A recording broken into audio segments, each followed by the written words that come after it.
Dr. Syamsur Rijal MT selaku dosen pembimbing mata kuliah evaluasi pembelajaran. Baik, pertama-tama marilah kita panjatkan puja dan puji syukur atas kehadirat Allah Subhanahu wa Ta'ala. Atas berkat rahmat dan hidayahnya, kami dapat menyelesaikan tugas mata kuliah evaluasi pembelajaran yang bermateri pengembangan instrumen evaluasi jenis non-tes. Dan tak lupa juga kita kirimkan salawat serta salam kepada junjungan baginda Nabi Muhammad Sallallahu Alaihi Wasallam yang telah membawa kita dari alam kegelapan menuju alam yang terang benderang seperti saat ini. Baik, untuk mengefisienkan waktu, perkenalkan kami dari kelompok 6. Pertama-tama perkenalkan saya sendiri atas nama Rina Sapitri dengan NIM 200209500030 selaku moderator dan pemateri pertama.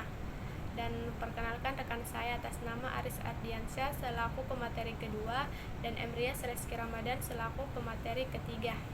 Nah, saya akan membawakan materi pengembangan instrumen evaluasi jenis non-tes.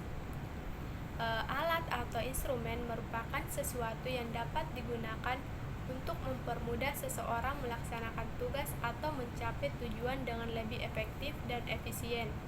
Sedangkan istilah evaluasi merupakan suatu proses untuk memperoleh kualitas tertentu terutama yang berkenaan dengan nilai dan arti. Istilah lain yang memiliki makna yang hampir sama dengan evaluasi adalah penilaian atau asesmen dan pengukuran. Yang pertama adalah observasi atau observation.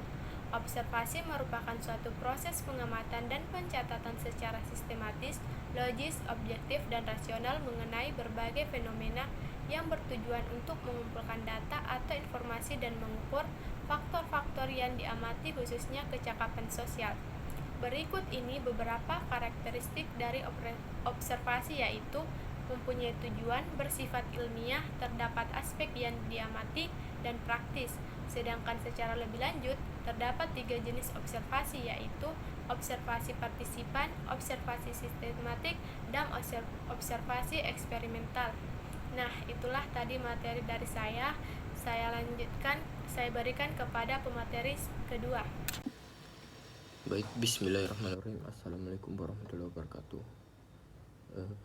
Perkenalkan, nama saya Emrias Reski Ramadan dengan NIM 20209502013 yang akan membawakan materi selanjutnya. B. Wawancara interview. Wawancara merupakan salah satu bentuk instrumen evaluasi jenis non-tes yang dilakukan melalui percakapan dan tanya jawab, baik secara langsung tanpa alat perantara maupun secara tidak langsung. Wawancara bertujuan untuk memperoleh informasi untuk menjelaskan suatu kondisi tertentu, melengkapi penyelidikan ilmiah, atau untuk mempengaruhi situasi atau orang tertentu. Wawancara dapat dilakukan dengan 2 cara, yaitu 1. Wawancara bebas, di mana responden mempunyai kebebasan untuk mengutarakan pendapatnya tanpa dibatasi oleh patokan-patokan. Yang kedua, wawancara terpimpin merupakan wawancara yang dilakukan oleh subjek evaluasi dengan mengajukan pertanyaan yang sudah disusun terlebih dahulu, sehingga responden hanya memiliki jawaban yang sudah disiapkan oleh penanya. C. Skala sikap atau attitude scale. Sikap merupakan suatu kecenderungan tingkah laku untuk berbuat sesuatu dengan cara, metode, dan teknik dan pola tertentu.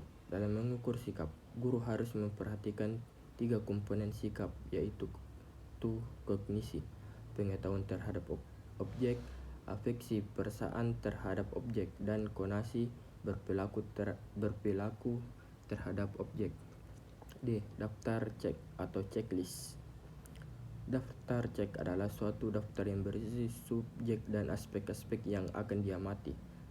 Daftar cek dapat memungkinkan guru sebagai penilai mencatat setiap kejadian yang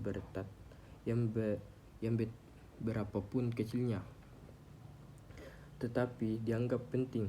Daftar cek banyak manfaatnya, antara lain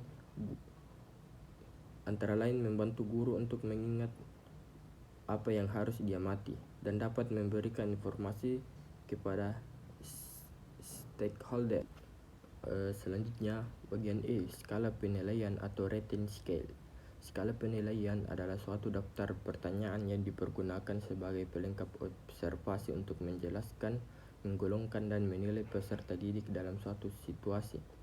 Dalam daftar cek, penilaian hanya dapat mencatat ada tidaknya variabel tingkah laku tertentu.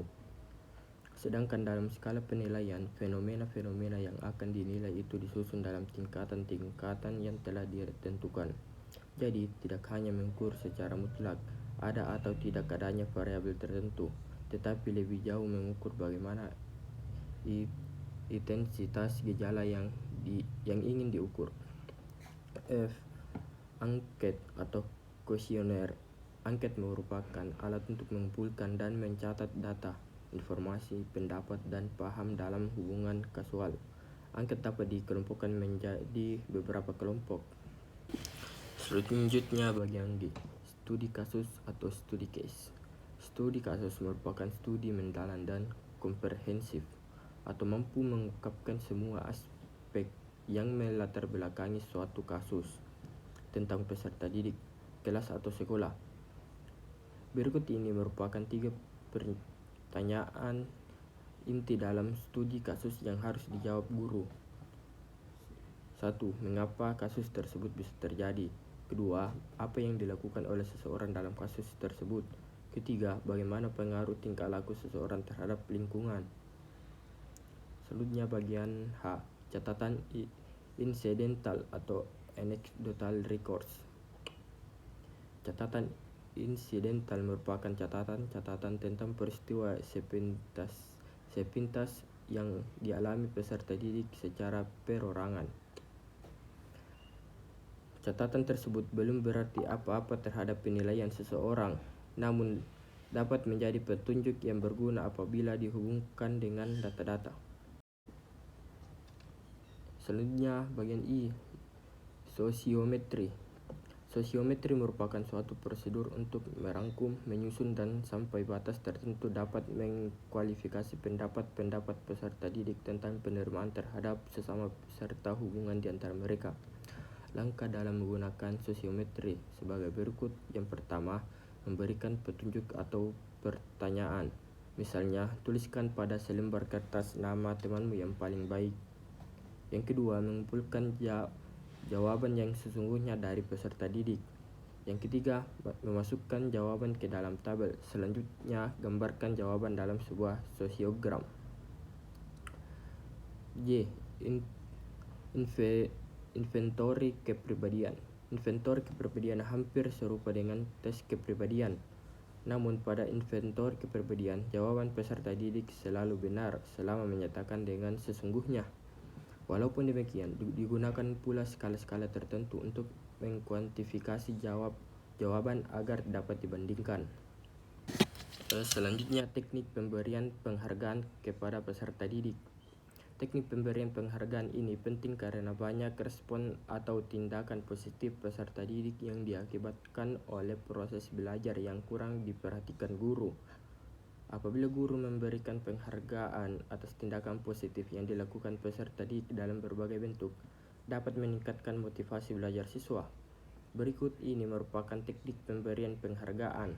Yang pertama, teknik verbal merupakan pemberian penghargaan melalui pujian, dukungan, dorongan, atau pengakuan. Yang kedua, teknik nonverbal melalui mimik dan gerak tubuh atau senyuman, acungan jempol, tepuk tangan dengan cara mendekati atau proximity, dan sentuhan kontak. Baik, itulah tadi materi dari kelompok kami. Sekian dan terima kasih. Kurang dan lebihnya mohon dimaafkan. Wabillahi taufiq wal hidayah. Wassalamualaikum warahmatullahi wabarakatuh.